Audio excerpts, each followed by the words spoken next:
What is going on, guys? I've got a guest here, Hiram Andino. He also happens to be my business partner. He's a vet, he's an entrepreneur, and he also is a sales expert. So what we're going to be talking about today is just diving into the relationship development aspect of things using content to sell different packages at events. So before getting into it, tell me a little bit about what you sell, who you work for, and the background, then we'll get into some context. So I work for Grant Cardone and Brandon Dawson. Brandon Dawson partnered up with Grant Cardone in 2019. Since, Grant's net worth has gone up from $500 million to $1.2 billion. They added an extra $4 billion to Grant's real estate portfolio. And yeah, ever since Brandon partnered up with Grant, they've been able to help a bunch of businesses. They dissect businesses into 4 core pillars, which is people, operations, finance, and sales and marketing.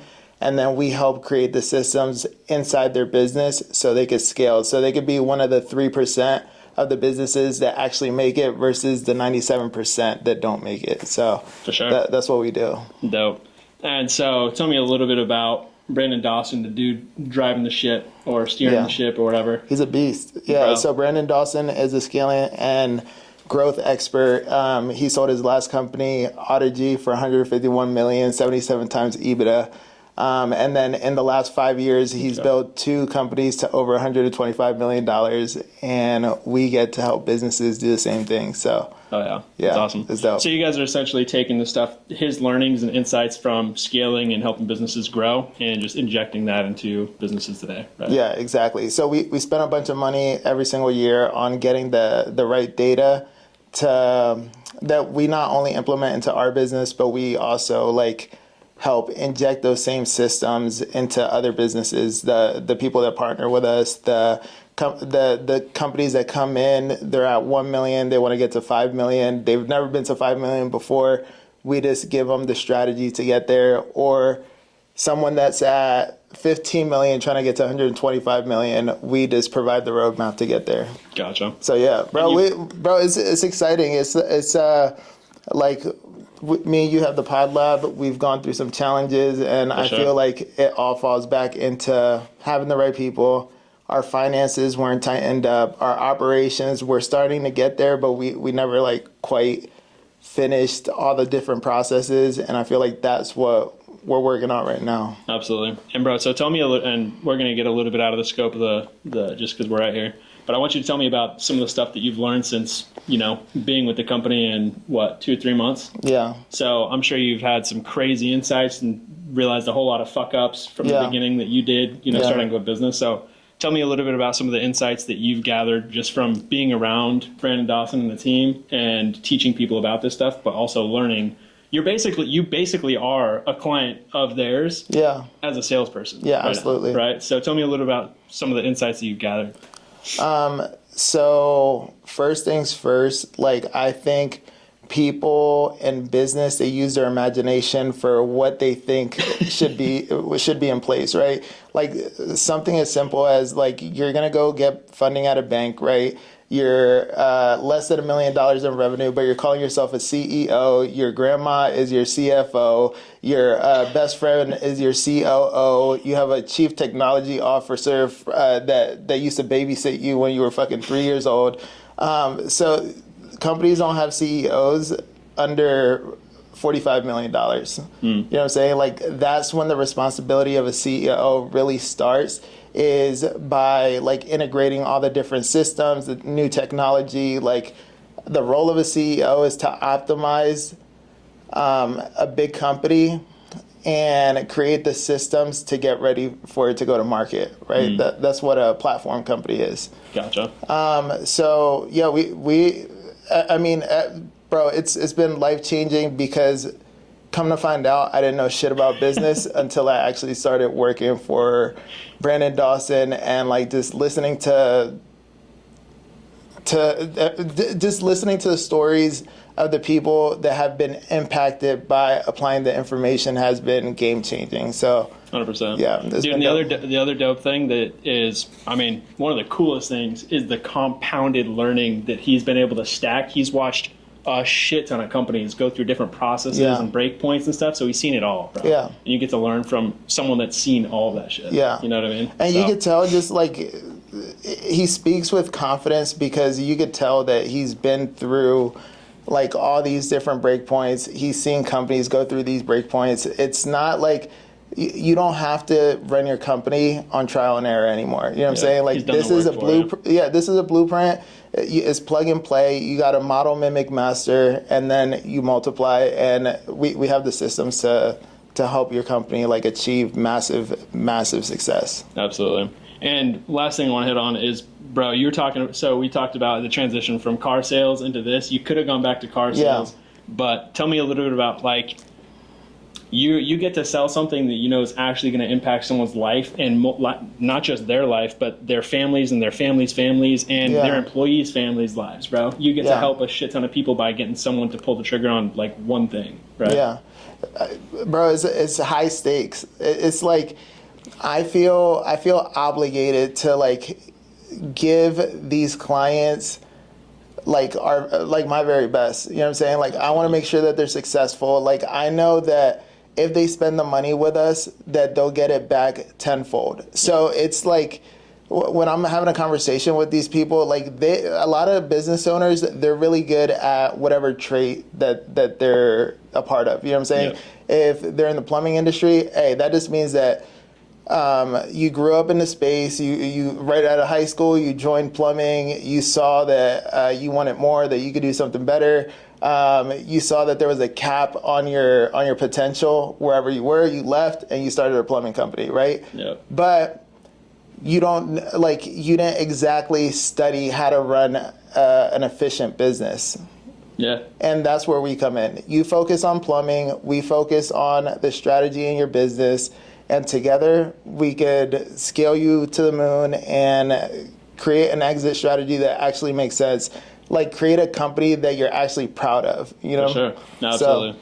And actually, I'm going to keep on going on this because I think it's fucking solid. So tell me a little bit about like some of the things, like some of the rejections or the objections that people have, and then some of the things that, I guess go over some of the objections that people have when, you know, you're getting them to try to basically get to the point where they're making a leap of faith, and they've taken probably 30, 40 leaps of faith before. And so they're like hoarding their, how do you get them to open up? What are the conversations that you have? What is that process like? Well, I feel like a lot of people let their past experiences dictate their future results, their future decision making. And that's, I think if we just sum all the objections into one, it's just what we solve for is belief. Like they've either like been kicked in the face so many times that they don't believe that anything will work, right? Or they think they know it all, and they don't believe that we have the tools, we don't have the resources. It's either belief in them or belief that our product won't work. So let me ask you this: when people show up to events, do people show up to these events and just not absorb some of the information, still stay stubborn and stuck in their old ways? Like, I think everyone goes into like workshops pretty optimistic. You know what I'm saying? It's like after the fact when it comes, like when they're submerged in the content, when they're submerged like around quality people, because that's who works at Cardone Ventures, right? They're all fired up, right? For sure. But when they get back to their lackadaisical environment, back to their business, back to the day-to-day grind, back to employee complaints, you know what I'm saying? They forget about why they even went to a workshop in the first place. You know what I'm saying? And that's what we've been trying to change with the new content strategy. For sure. We want permission to follow up with them, and we want permission to hold them accountable and get their money's worth. You know what I'm saying? And Absolutely. And that's what we've been working hard at, is this creating the space to fucking make sure that they win. Absolutely. And so, all right, now let's talk through the process of going from like, bro, so actually we're going to talk about this whole fucking experience. Okay? Yeah. So you showed up, you had 2 days that 2 or 3 days you were going to be working out of here, right? I had never seen your workflow before. I had never seen like what you do day to day. And then I got to see how you use your CRM. Tell me a little bit about some of the insight, like our conversations, what did you gather from it? What were the breakthrough moments for you to realize, hey, we can be using the CRM differently. We can be creating content for personalized approaches. Yeah. I mean, I give you some information, but what were the insights and breakthroughs for you during that, 24, 48 hours? Well, I think so Cardone Ventures definitely has a dialed in process when it comes to like everything that they currently have going on. But I came into a new role where I had to like put together a strategy to like figure out how to optimize the opportunity because it's never been done before. You know what I'm saying? So I'm on the events team, and our responsibility is to make sure that people have a great experience at the event, to guide them through like informative decision making when it comes to like the next steps in their business, and to follow up with everyone in the events to make sure that they have the right tools in place in order to continue scaling, right? Sure. So I don't get any fresh leads. It's just people that come to the events, right?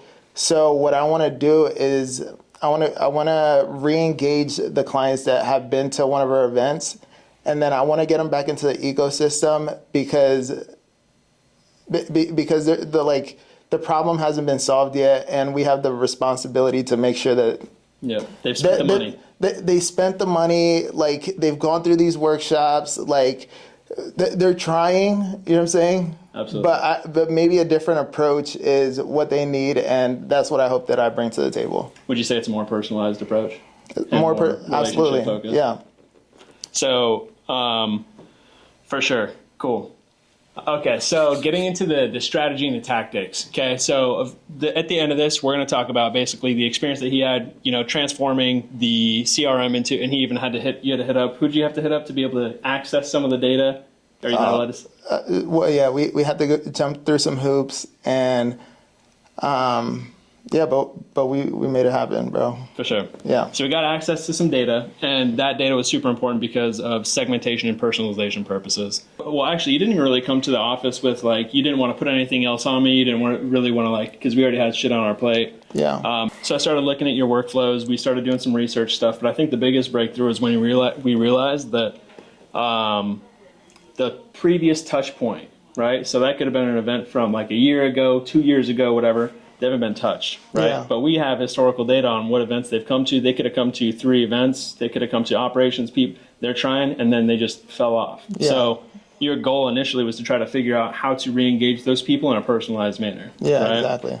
So they've come to each of these events, and so we started crafting up different strategies and tactics, but ultimately it came down to what are the 4 things that they have problems around, and which events did they attend that helps us identify that problem that they're trying to solve. They could have come to 3, they could have come to 1, but what we tried to figure out was what was the last touch point that we had with them, and how can we continue down that journey where they were at, and you pick up where they left off and come in as a personalized consultant/coach to help them get to the next fucking step. Right? Success manager. For sure. Yeah. So tell me a little bit about that process, you figuring that out, us creating content, what you got from it, and then I'll dive into some questions.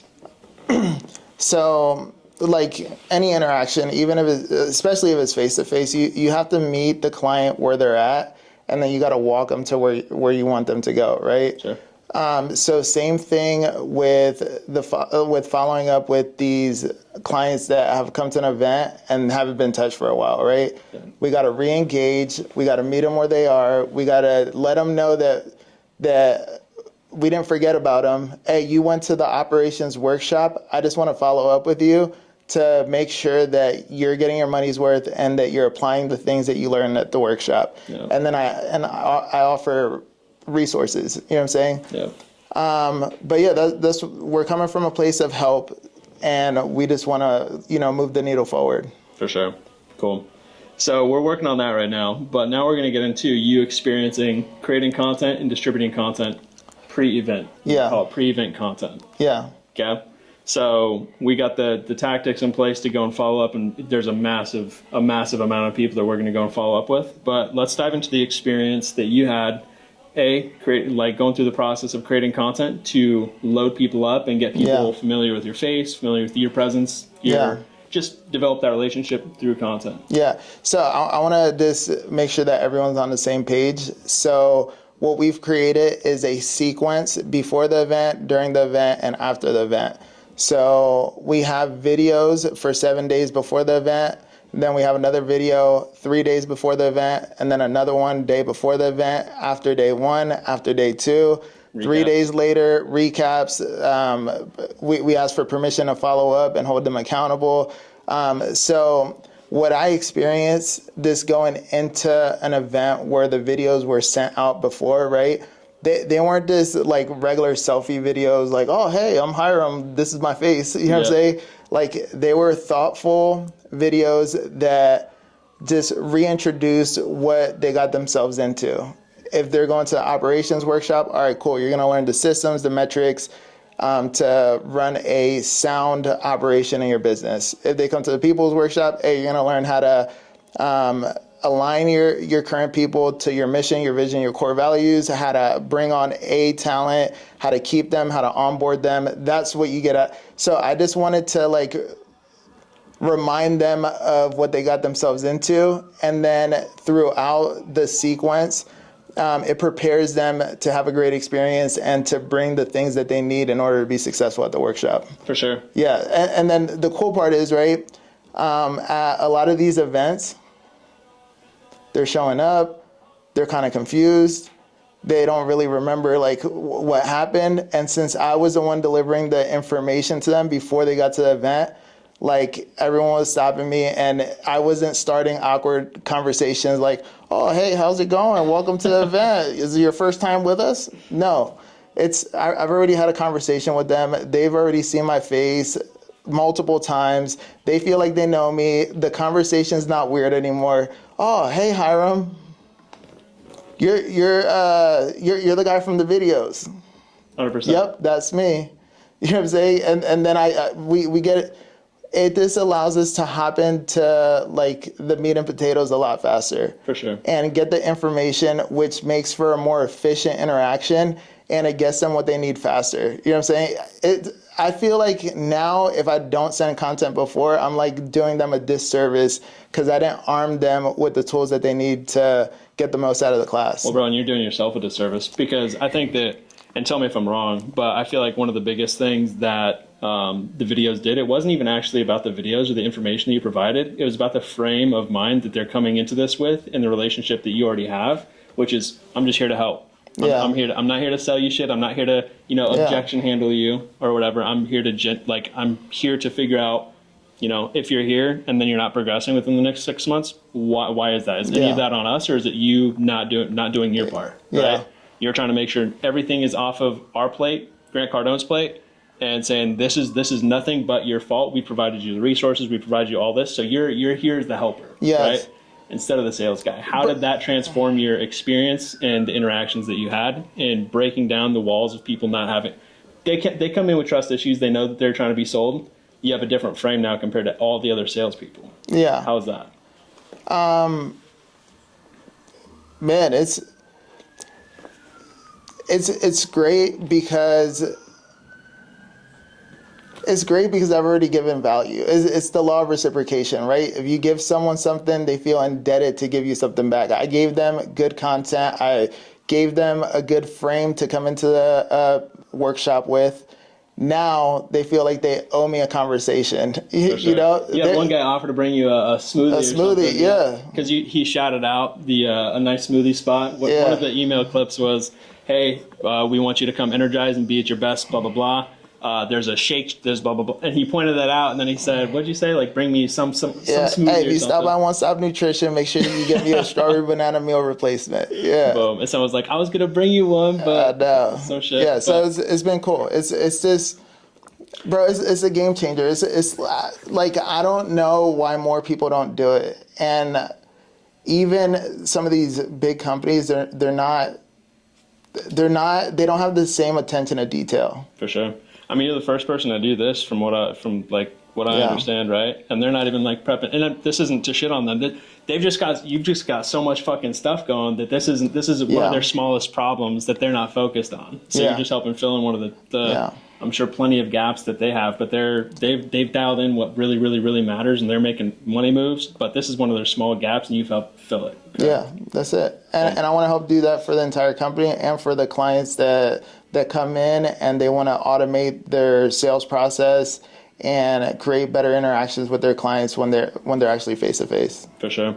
Would you say that so the conversations that you typically had versus when you walked into that room, you walked in like, hey Fred, what's your revenue at, blah blah blah, and it'd feel weird. Yeah. Now it's immediate, like that trust is already developed, Yeah. and you can have the like meat and potatoes conversation like you said earlier. Yeah, right. Exactly. So yeah, before when it's a cold conversation, you have to warm them up. You got to make sure that people don't care how much you know until they know how much you care, right? So you can't hop in to the conversation without warming them up. For sure. And the content warms them up, so they're hot and ready when they come into the event. So you essentially had like what, three times, however many people came to the event, you had 3 times the amount of people that came to the event. You had that many conversations before you even actually talked to anyone, bro. Bro, and here's the beautiful part. All right. Yeah. So I call these. So normally it's 100 calls, and then you'll sell one. All right. So most of the time when you're calling these clients, they're not picking up. They're busy. They got shit to do. They're business owners. They're wearing too many hats in their business. They're worried about revenue problems or finance problems or people problems or operation problems. They're worried about something, right? Yeah. But when you send a video and I text them the video, email them the video, I make sure that they get the video. Yeah. Okay? Now, if they're busy, when I call them or when I send them the video, when they go home and take a shit, they could fucking watch it on the toilet. You know what I'm saying? It's more convenient. You can watch it wherever you want. You can watch it on the car ride to work. Videos are timeless. You know what I'm saying? And you can always go back and just revisit that. Absolutely. I also want to point out the fact that you're not, bro, one interaction now changes their whole fucking perspective about the next however many interactions, because you're coming from a place of help, not a follow-up for a sale. Yeah. You know what I mean? Like you can send them value.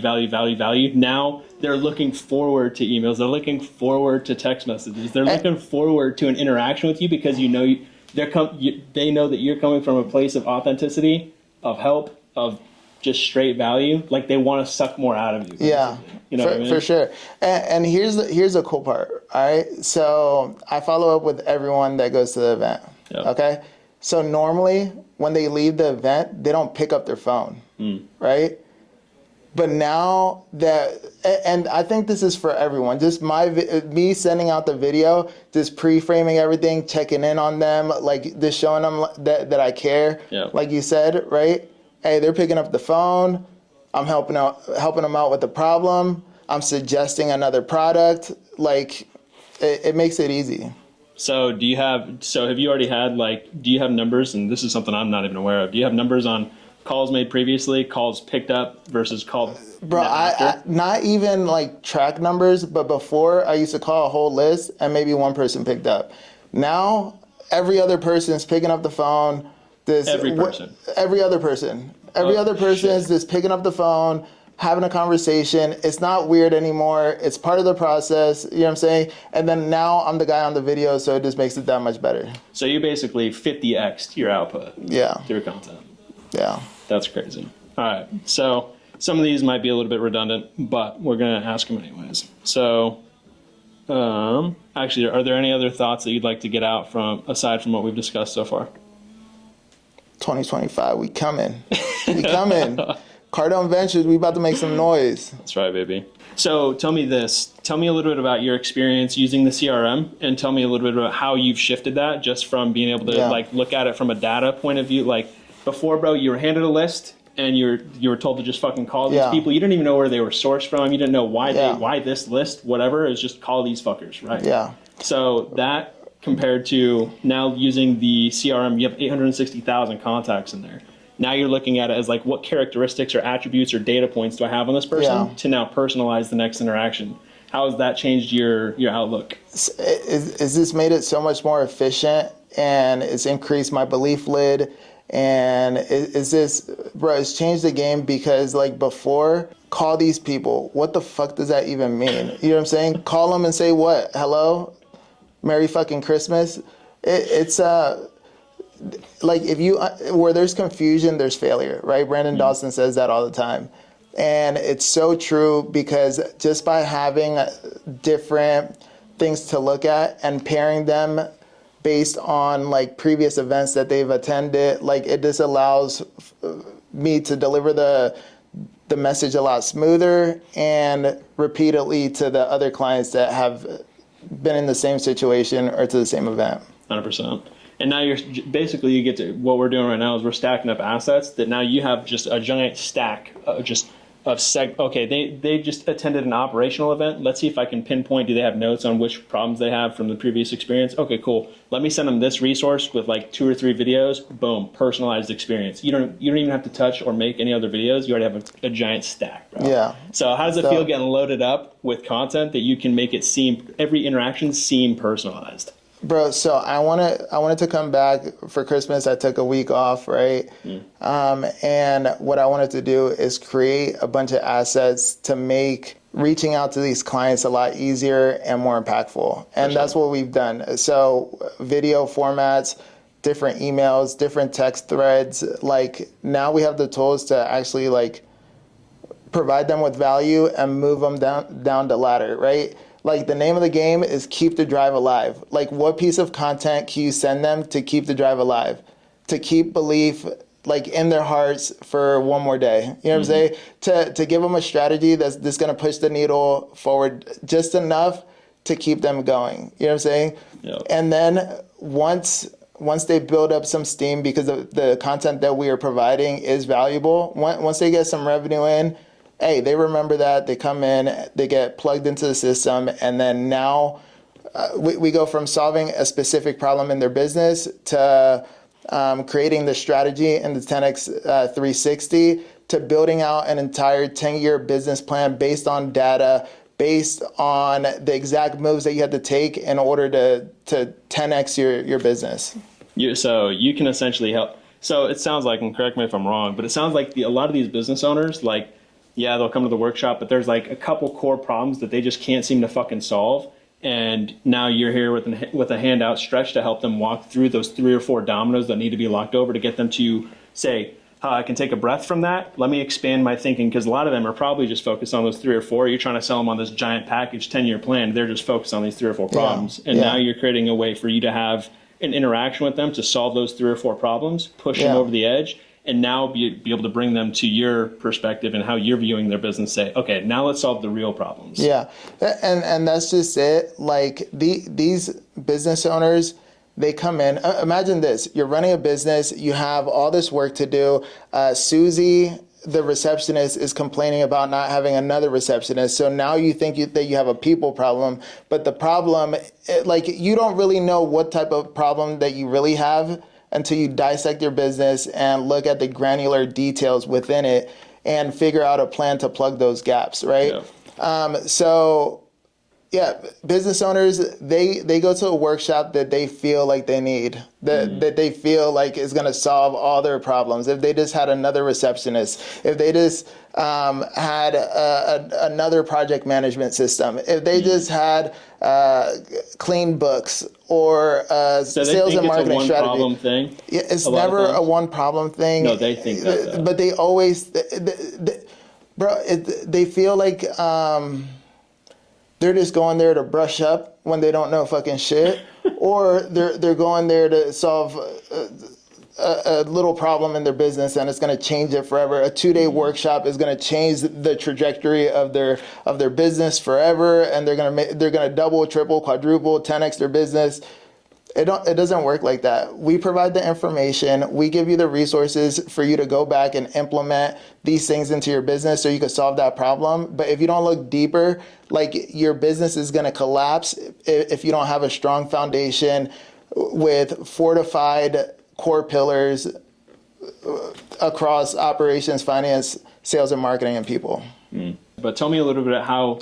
So we are going to be implementing, you're going to get on a call once a week, and you're going to start having a weekly phone call with these guys. Tell me a little bit about why And how I view this is just like, this is an opportunity for them to just unload fucking all their problems onto you once a week, and then you can now fucking plug and play, give resources, give content. It's your time, and you get to, this is the dope thing about AI too. You get to know what fucking Susie said, what her complaints are. Now you have a note